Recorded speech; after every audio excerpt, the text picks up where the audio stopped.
Gray Graves with our office is here. And then we also have PRM Interim Director and Gladys Kaiser, who will be also participating. So I want to start off by acknowledging that this is a short meeting. We had not anticipated so many people to be joining us today, but we're grateful to see the community turn out.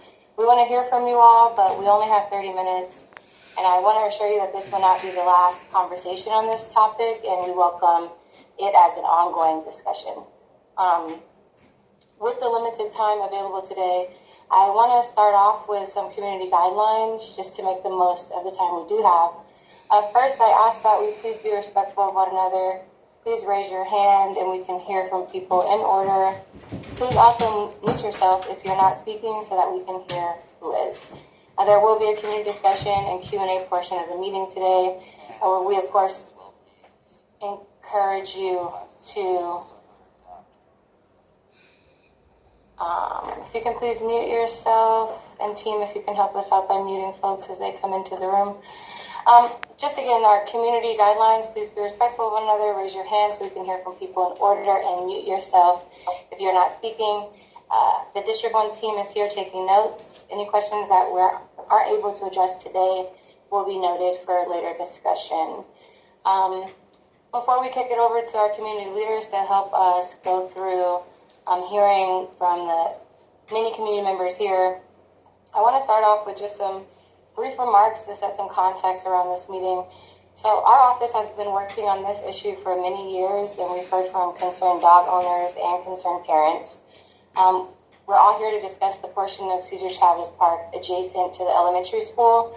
This portion of the park is under a joint use agreement with LBUSD until 2058. PRM provided our office with a copy of the joint use agreement, which we then shared with community members, and our team is happy to share that again as a follow-up. Last year, our office met with concerned parents virtually, and Director Dennis met with concerned dog owners on site. This year, our office has been responding to emails from parents and dog owners, and we recently met with a group of dog owners on site last Friday. Council members Zendejas and her office, me, Celeste, and Gray, we really clearly hear the community need for a dog park in this area. The Drake Chavez project is an excellent opportunity for you to organize and advocate around this need, and we will follow up on the requested items, including the potential to agendize an item. And finally, council members and Zendejas would like to encourage this group to create a Chavez Dog Park advocacy group to keep this momentum moving forward, especially during the planning phase of the project. So we're here to work collaboratively with you all and do all we can to balance the needs within the legal context we have. So the majority of our agenda today, as requested by Ben, is going to be for community discussion. And to help us get through the community discussion, I want to recognize the three leaders we've worked closely with, Micah, Ben, and Liz. And I want to invite them to start the conversation. Micah, Ben, Liz, would you guys like to begin the community discussion portion with us? I just pulled over, so possibly I could pop in here for a second on video.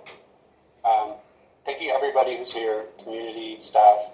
I thought we had a really great meeting on Friday with everyone. And I think that there are very valid concerns from parents and very valid concerns from dog owners, and I think there's a path forward where the city can address that in 2019, 2021, and now in 2025. The number one need identified by our community was a real dog space, and unfortunately, right now there's a lot of tension with staff and with community, and I don't think any of it is necessary. It seems like most of it points to one particular coach who began locking this gate open, and only when he was there, and it began a day after a mother had a very long discourse with a dog owner that may not have been pleasant for anyone, and when I submitted a Public Records Act request, that is the only Public Records Act request response I got with regards to animal control being notified of any animal issues during the course of this entire year up to mid-September related to Chavez Park. So it's clear a lot of this is beginning and ending with this particular coach agitating the community. So one of our requests is that he be moved to a position or a location where he's not going to have this kind of conflict. And had we not had this interaction, beginning with him and including escalating to calling animal control, and last night a disabled senior citizen with 3 senior chihuahuas had 3 police officers called on her by animal control who was triggered by this same coach to be there. I don't think that this would be such a huge issue. As far as go forward plans, I know staff has already written down requests to remove the chain from the gate, requests to stop using city resources. Like somebody literally broke into the apartment across the street and tried to break into my place and another one of my neighbors' places, and it takes 4 or 5 hours to get police there. There were police used last night for this issue, including a sergeant. Like, this is a terrible use of city resources. Obviously, you already mentioned about agendizing it. It's very important to us to agendize, because frankly, I understand that this might be a significant lift to try to modify the document that was created by the city that relates to the joint use of the space. But it's obviously not impossible.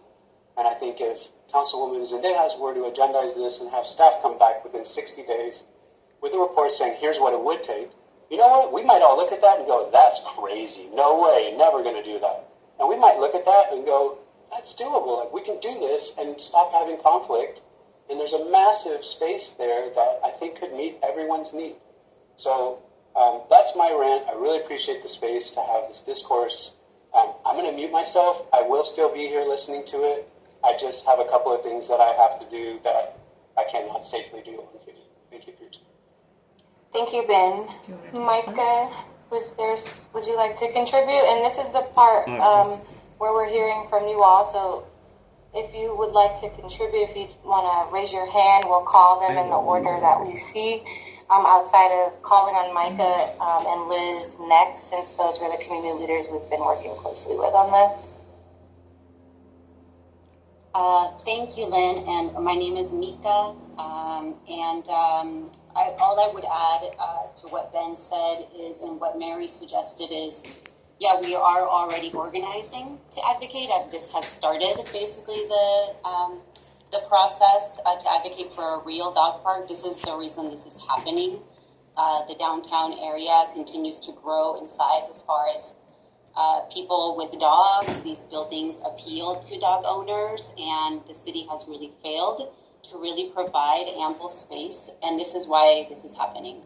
And so one of the things we need is space, and we can't wait until the Drake Travis Park expansion happens. That will be wonderful when it does, and we're all going to definitely advocate for a real dog park, not a dog area that is filthy as the ones in downtown.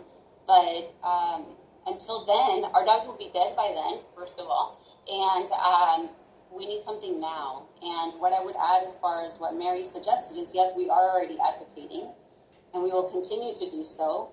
And I would love for her to be more present in these meetings, in the emails, to show up a little bit more. So that's all I'm going to say. And if Liz wants to say anything, or anyone else, I'm sure other people will have comments. Thank you. I do just want to respond to that because I see also a question in the chat. City council members in Long Beach are part-time, staff are full-time, and so that is part of the reason why we would love our council members to be full-time as well. So I just wanted to make sure that everyone was aware of that context. I know that Liz is with Maria, so I want to allow Liz the opportunity because she's one of the leaders, and then Megan, I also see your hand up. Liz? Hi. Yeah. You're on mute. They've muted us. Okay. Hold on. Let's turn it on. Yeah. Okay. Go ahead. Hi. Yes. This has been going on since they closed the park on Broadway and Pacific, the original Lincoln Park dog park. I had been asking. I started going there only because there was no safe place for my dogs to play. The community started seeing that it was a place that dogs were going, and this is why we started going there. We started having problems right away with the coach. They would film us, they would videotape us. The problem was if they would have just came and told us, well, you guys make sure that the poop or whatever, we've been picking up trash there since the beginning. We pick up all the trash that the kids leave during the school, and we also pick up all the trash that they leave after the Parks and Rec games. So we've been doing our part to try to make it a clean park. But like they're not even. I've tried to talk to him, and the first thing. Well, it's not a dog park. We're not calling it one. We're bringing our dogs there because it's safe. He chained the fence open one other time, but someone took care of that. And for the last 2 years, everything was fine. Like we were getting along, it seemed. But I don't know. I mean, he's always been contentious. That's always been him. He doesn't even try to talk to us. So I know that I've emailed. I have emails back from when the park closed, and I said that we need a bigger space. Mary's helped me here and there, but not how bad it's gotten now, where animal control is chasing me. To try to give me a ticket. I mean, this is crazy. So I know that this has been going on for 6 years, not just right now, but it's gotten this bad now. And calling the police on you. And having them call the police on me. That's crazy. I mean, I even had my dogs on a leash that Tuesday, but he chased me from the park by the school. I went across the street. He parked right there. If it wasn't for Maria being there, seeing him do this, and then I went back over, and he chased me back over, and that's when he called the cops. Like, really? For 3 little dogs and a woman, and like they say, I can't walk. It's not that easy for me. I just don't know what to say. That's we've been trying to ask you by email. Either they answer your emails or they don't. But I know there's a lot of emails because people show us their emails. We already have a site where we talk about this stuff. That's it. Having a proper dog park. Well, no, yeah, this has been going on, like I said, for 6 years. I've asked for that, even if it had been on the other side or something, because we need big space for our dogs. Can't run in a square like the Lincoln Park dog park that you guys call it. That's not a park. So anyway, that's all I have to say. Thank you, Liz, for your comments. I see Megan B had their hand up next. Megan? Hi, thank you. Before I speak, I had seen that Ronald Janis had raised his hand on camera before anyone else raised their hand and may not be familiar with the hand-raising function and team, so I wanted to give him the opportunity to speak before I do, if that's okay. Oh, yes, not a problem at all. Ronald, would you like to speak? Yes, maybe I didn't hear you right, but the contract goes until what year? I thought I heard 2025, but I heard it's 2028. 2058. 2058. 2058. Really? Okay.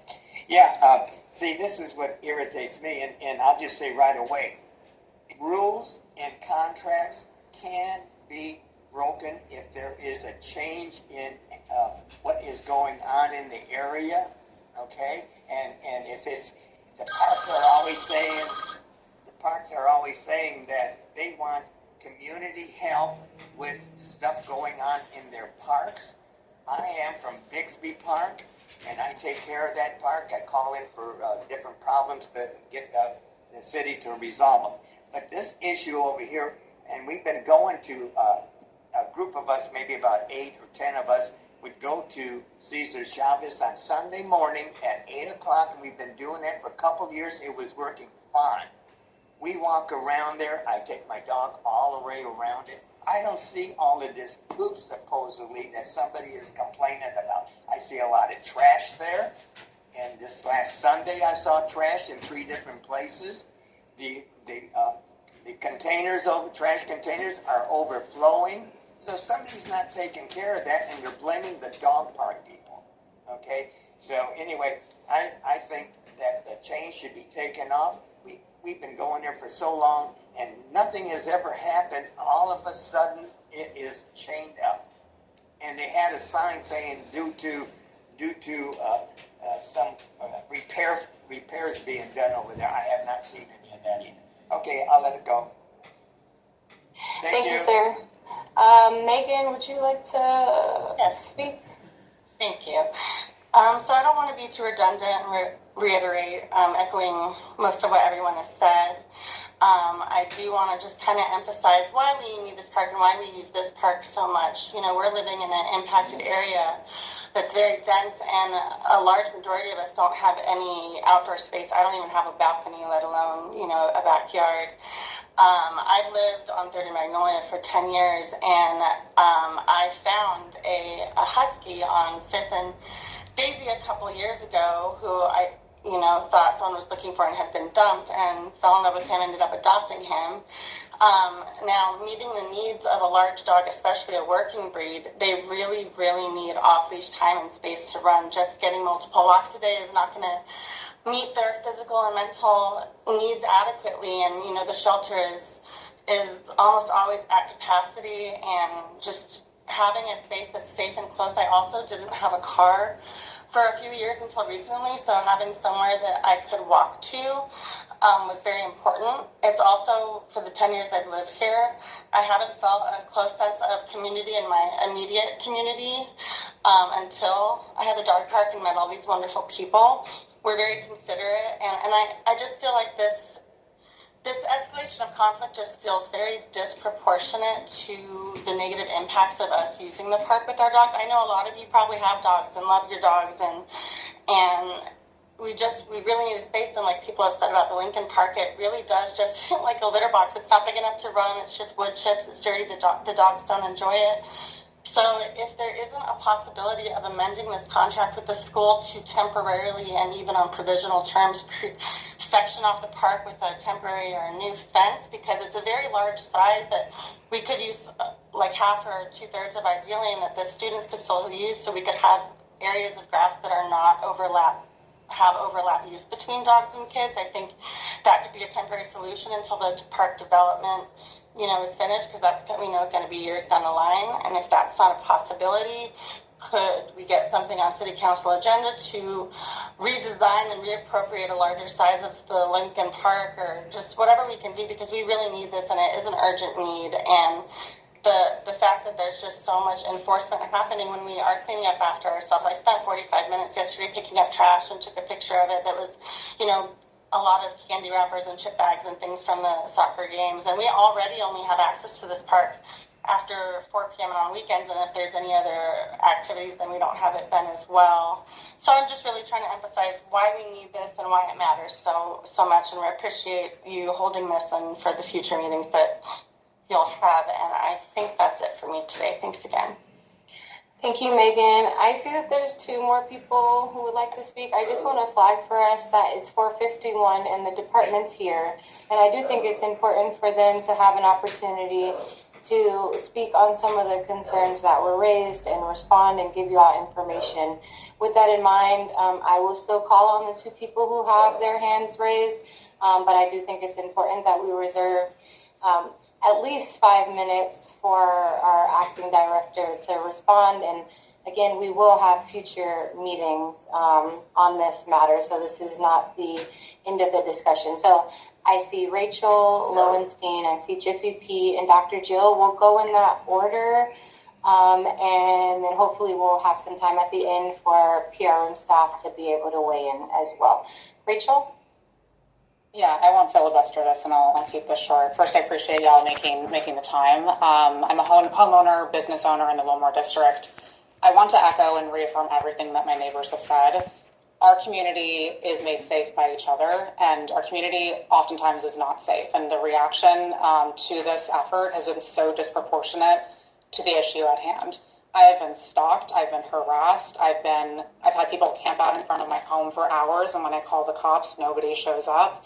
And I understand there's a multitude of issues in Long Beach that need attention. So I find it very confusing that my neighbors are being harassed by city resources over an issue like wanting their pets to have a place to run and feel safe and have fun. I understand that there are things that need to be worked out, but I hope that y'all can understand how frustrating this feels to feel very targeted when there are so many issues in our community that need those resources and their attention. So I'll pass my time over to Jiffy. Thank you. Jiffy? Hi, very concise and to the point. My biggest concern, aside from having a safe place to run, is those dog parks that you call dog parks behind the library. When it gets dark at 5 o'clock at night, it becomes horribly unsavory and scary with the people that hang out there, i.e. the unhoused, i.e. the unhoused drug addicts. I will not, because I've been harassed by those people at night. I do not feel safe going there, and especially when we're in the daylight saving time or whatever it is, where it gets dark early, we need some place to go to take care of our dogs that we're not going to be harassed by the unhoused. So we need to figure something temporary out at least, and I'm going to not take any more time, but that's my biggest concern, and I've been living in downtown for 14 years.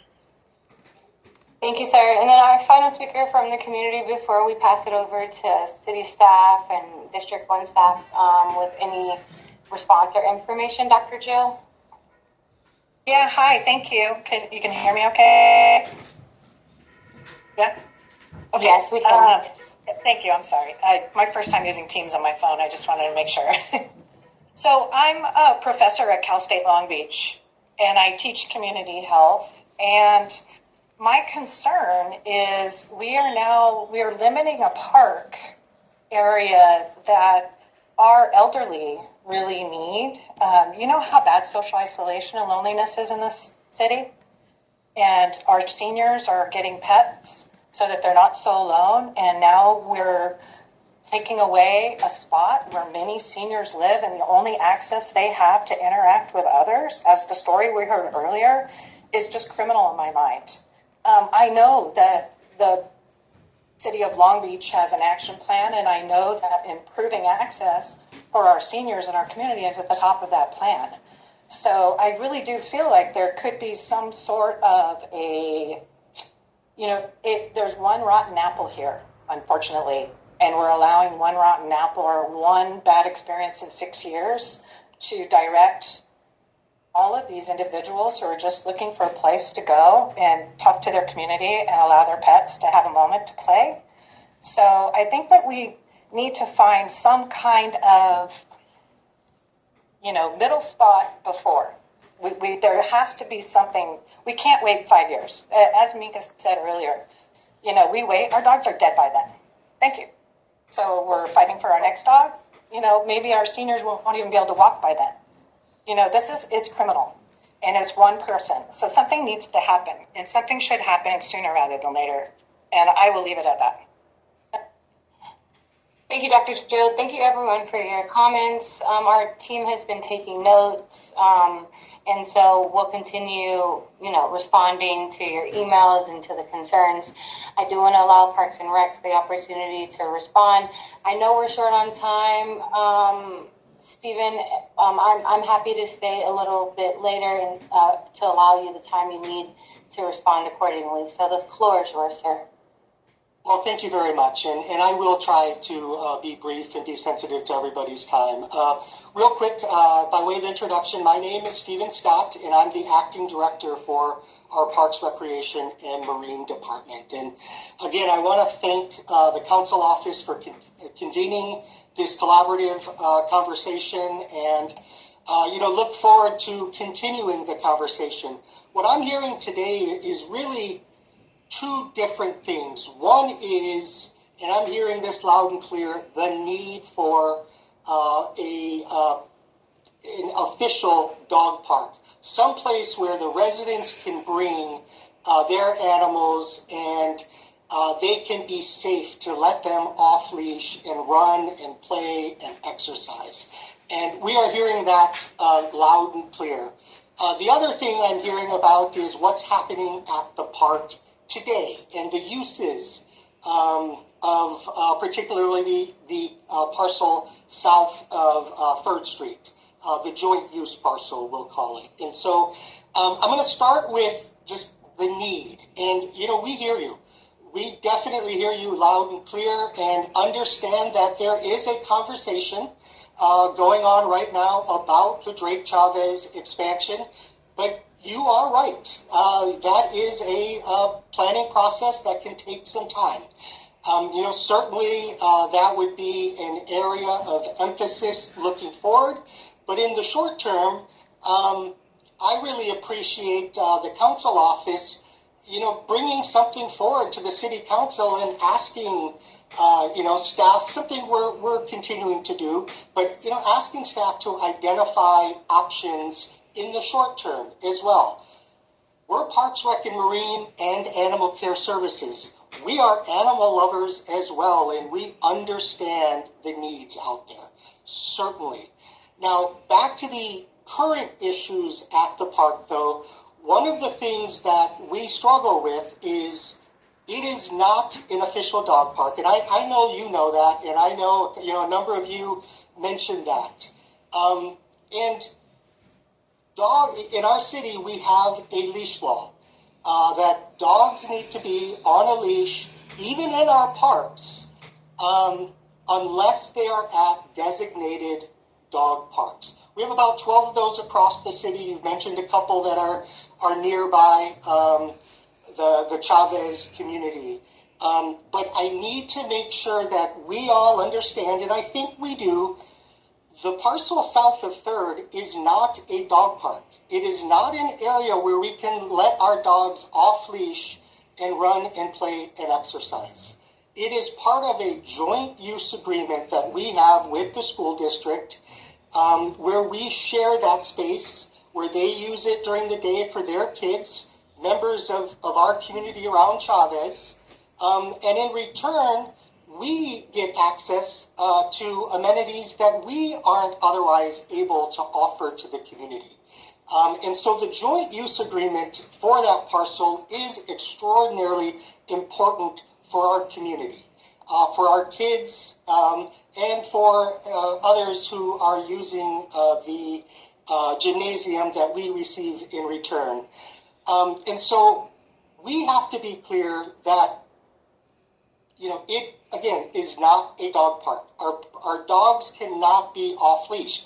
Now, let me be very clear, though. We are not saying dogs are not allowed. Absolutely not. Dogs are absolutely allowed on leash. And we have a leash law for safety purposes. And, I know we all have well-behaved animals and absolutely respect that. But it is a public safety issue. We want to make sure that we don't have any unfortunate interactions with other members of the community using the park. We also need to make sure that our animals, our pets, our family members aren't harmed in any way by running into the street and getting hit by a vehicle or what have you. So, certainly we hear you, and I think the direction that we really need to kind of collectively go forward in is that where do we go? What are our next steps to provide safe opportunities for our pets, our family members to be able to go out and play, recreate, exercise in a safe environment like a designated park site? And so, there was a couple of members who mentioned enforcement. And I want to address that. Across the city right now, we are having significant concerns with off-leash dogs, particularly in our parks. And our animal care services team is really focused right now on going out and educating and re-educating many of the people who may not know that we have a public safety dog leash law. And so those are some of the activities that our animal care services are doing. I stress to them today, again, that this is not enforcement. This is education. It is about the safety of the community and the animals. And so I know I've gone over a little bit, and I'm sorry, Lynn, but I guess what I really want to say is I really appreciate everybody being on this call.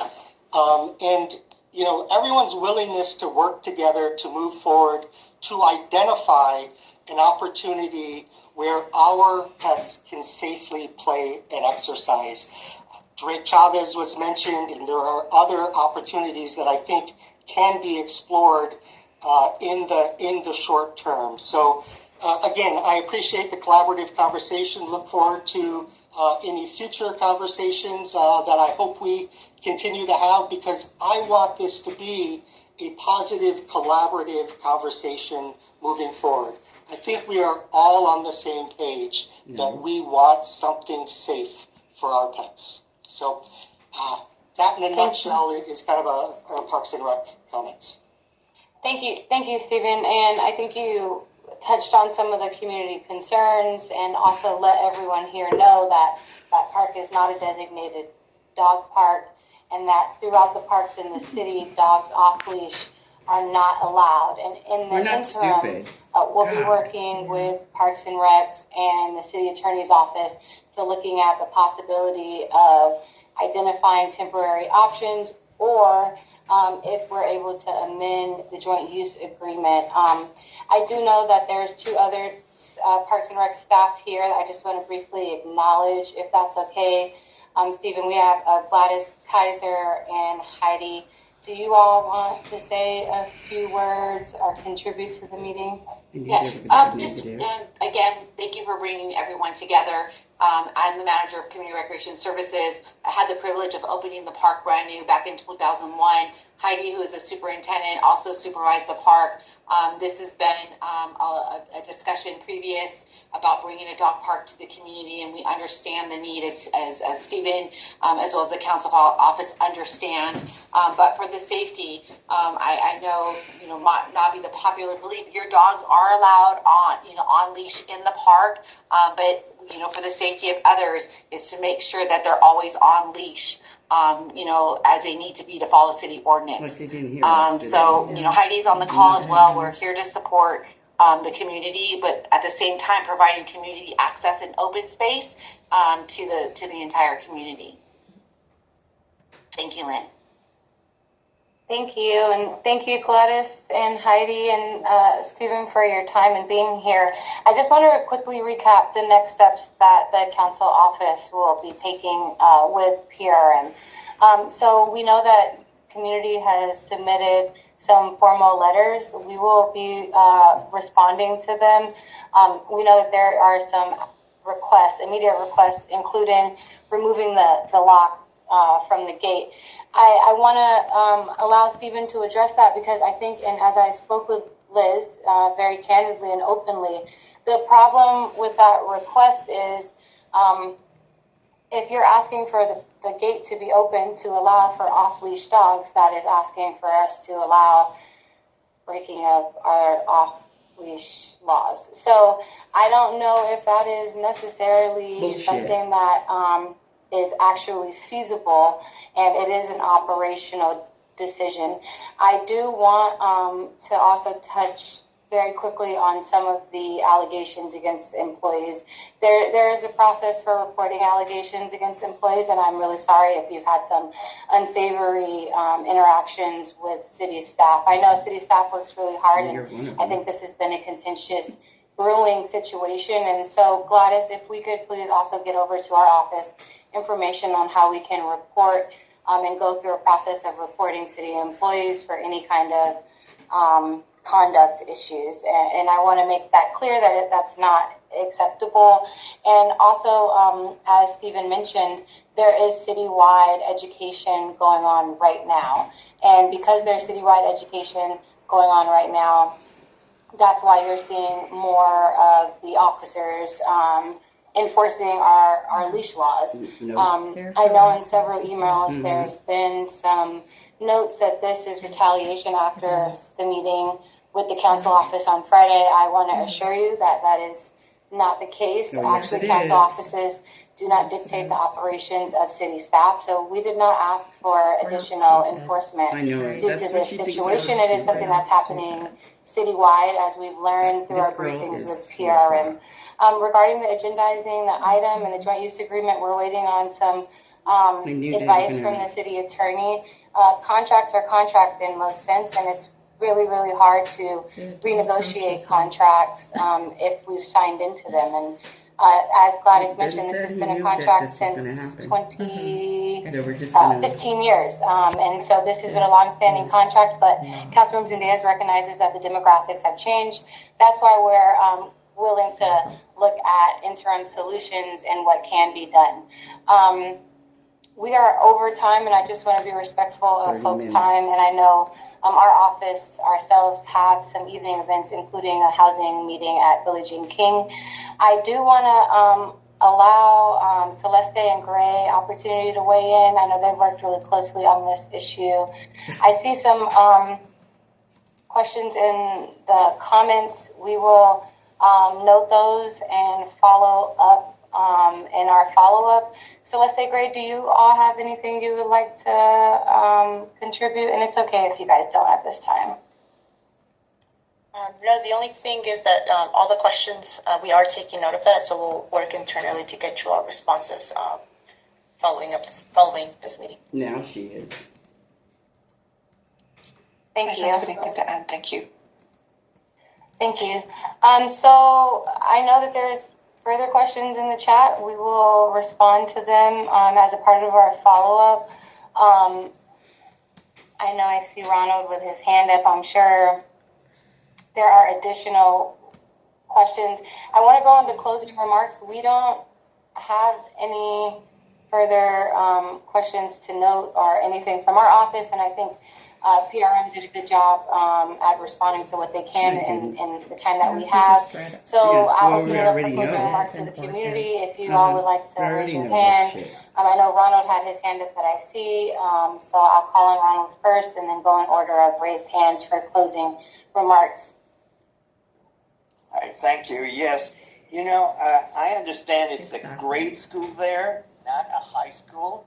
They have a large area over there with concrete, but that dog park is, that park is so huge that they can separate a section of that, which would make it so huge for dogs and not impact the ground area for grade school people to use.